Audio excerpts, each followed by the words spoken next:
से स्वागत है आपका अपने यूट्यूब चैनल सुभांश क्लास में। हम आपके लिए लेकर आए बोर्ड एग्जाम परीक्षा के लिए मोस्ट इम्पॉर्टेंट टॉपिक्स कक्षा 12वीं रसायन विज्ञान केमिस्ट्री की बोर्ड परीक्षा के लिए बहुत ही मोस्ट इम्पॉर्टेंट क्वेश्चंस है जो आपकी इस बार की बोर्ड परीक्षा में ज़रूर पूछे जाएंगे। तो आपको बस वीडियो को अच्छे से देखना है और सारे क्वेश्चनों को अच्छे से समझना है।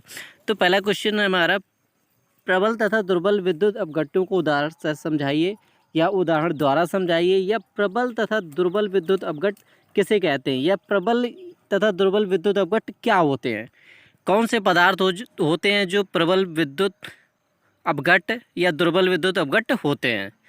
तो ये टॉपिक है आज का आपका वीडियो का, और ये क्वेश्चन आपके बोर्ड परीक्षा में ज़रूर पूछा जाएगा, तो आपको अच्छे से देखना है। तो प्रबल विद्युत अपघट्ट क्या होते हैं?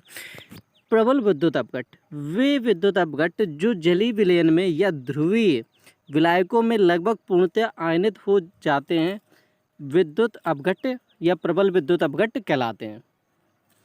तो प्रबल विद्युत अपघट्ट कौन से पदार्थ होते हैं? वे पदार्थ जो जलीय विलयन में या किसी पदार्थ को जल में डालने पर वे पूर्णतः धन और ऋण में टूट जाते हैं, तो वो क्या कहलाते हैं? प्रबल विद्युत अपघट्ट कहलाते हैं। जैसे NaCl, KCl, HCl, NaOH। तो ये वे पदार्थ हैं जो जलीय विलयन में या ध्रुवीय विलायकों में लगभग पूर्णतः आयनित हो जाते हैं, प्रबल विद्युत अपघट्ट कहलाते हैं। जैसे NaCl, KCl, HCl, NaOH। ये आपको उदाहरण अच्छे से रट लेने हैं, क्योंकि जब भी परिभाषा पूछी जाएगी तो उदाहरण सहित ही पूछी जाएगी। तो प्रबल विद्युत अपघट्ट वे विद्युत अपघट्ट जो जलीय विलयन में या ध्रुवीय विलायकों में लगभग पूर्णतः आयनित हो जाते हैं, प्रबल विद्युत अपघट्ट कहलाते हैं। जैसे NaCl, KCl, HCl, NaOH आदि। इसके बाद देखते हैं दूसरा है दुर्बल विद्युत अपघट्ट। वे विद्युत अपघट्ट जो जलीय विलयन में या ध्रुवीय विलायकों में कम आयनित प्रदर्शित करते हैं, दुर्बल विद्युत अपघट्ट कहलाते हैं। स्वाभाविक सी बात है, जो कम आयनित होगा वो दुर्बल ही कहलाएगा। तो क्या परिभाषा लिखेंगे? वे विद्युत अपघट्ट जो जलीय विलयन में या ध्रुवीय विलायकों में कम आयनन प्रदर्शित करते या दर्शाते हैं, दुर्बल विद्युत अपघट्ट कहलाते हैं। जैसे एग्जाम्पल मोस्ट इम्पॉर्टेंट है CH3 COOH, NH4OH, H2CO3। तो दुर्बल विद्युत अपघट्ट वे दुर्बल विद्युत अपघट्ट जो जलीय विलयन या ध्रुवीय विलायकों में कम आयनन प्रदर्शित करते हैं या दर्शाते हैं, दुर्बल विद्युत अपघट्ट कहलाते हैं। इसके बाद मोस्ट इम्पॉर्टेंट क्वेश्चन है, दूसरा क्वेश्चन है इस वीडियो में हमारे सिर्फ 2 क्वेश्चन होंगे और दोनों क्वेश्चन आपकी बोर्ड परीक्षा में आएंगे, तो बस आपको अच्छे से पढ़ना है। दूसरा क्वेश्चन है हमारा, इलेक्ट्रोड विभव क्या है? किसी धातु के इलेक्ट्रोड विभव को प्रभावित करने वाले कारकों का उल्लेख कीजिए। या तो आपसे परिभाषा पूछी जाएगी इलेक्ट्रोड विभव क्या है, या तो आपसे दूसरा क्वेश्चन इसी पे बन सकता है कि किसी धातु के इलेक्ट्रोड विभव को प्रभावित करने वाले कारकों को लिखिए। तो 2 क्वेश्चन कंबाइंड है, हम एक ही में करवा रहे हैं। इलेक्ट्रोड विभव क्या है और किसी धातु के इलेक्ट्रोड विभव को प्रभावित करने वाले कारकों का उल्लेख कीजिए। तो क्वेश्चन है आपका इलेक्ट्रोड विभव। तो इलेक्ट्रोड विभव क्या होता है? तो इलेक्ट्रोड विभव जब धातु की पत्ती को इसके स्वयं के आयन युक्त विलयन में रखा जाता है।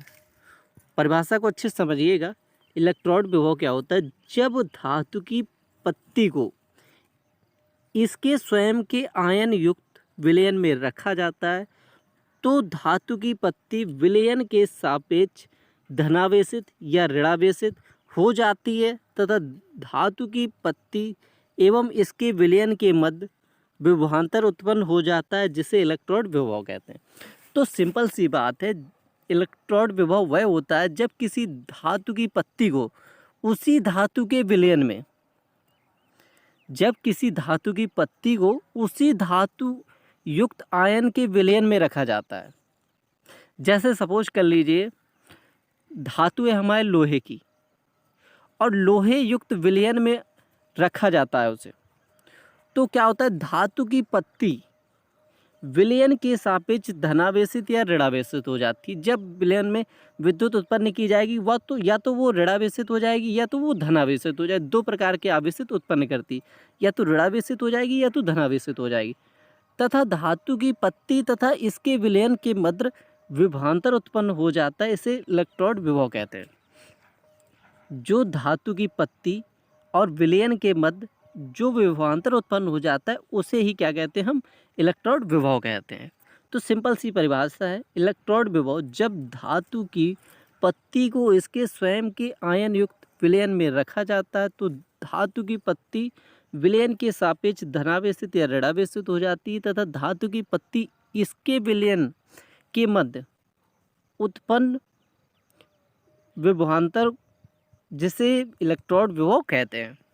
अब देखते हैं इलेक्ट्रोड विभव को प्रभावित करने वाले कारक या किन कारकों पर निर्भर करता है इलेक्ट्रोड विभव। इलेक्ट्रोड विभव को प्रभावित करने वाले कारक या इलेक्ट्रोड विभव निम्न कारकों पर निर्भर करता है।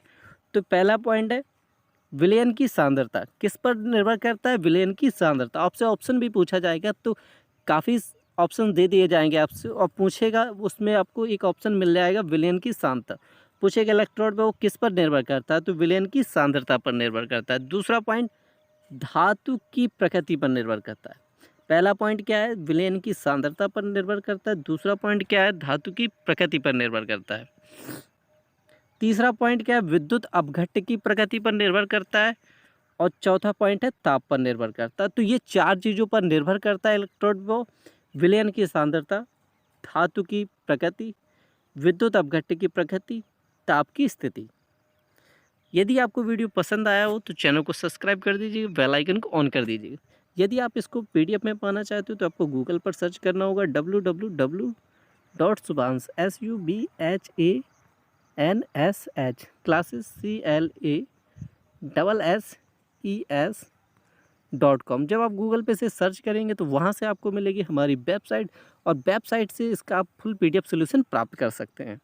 यदि आपको किसी भी टॉपिक्स पर कक्षा 10वीं 12वीं बोर्ड परीक्षा में कोई भी समस्या हो रही हो तो आप अपना टॉपिक कमेंट करके बताइएगा, हम आपको उसको डीपली समझा देंगे और आपको ऐसा समझाया जाएगा कि आपको वो बोर्ड परीक्षा और अगले 10 सालों तक हमेशा याद रहेगा।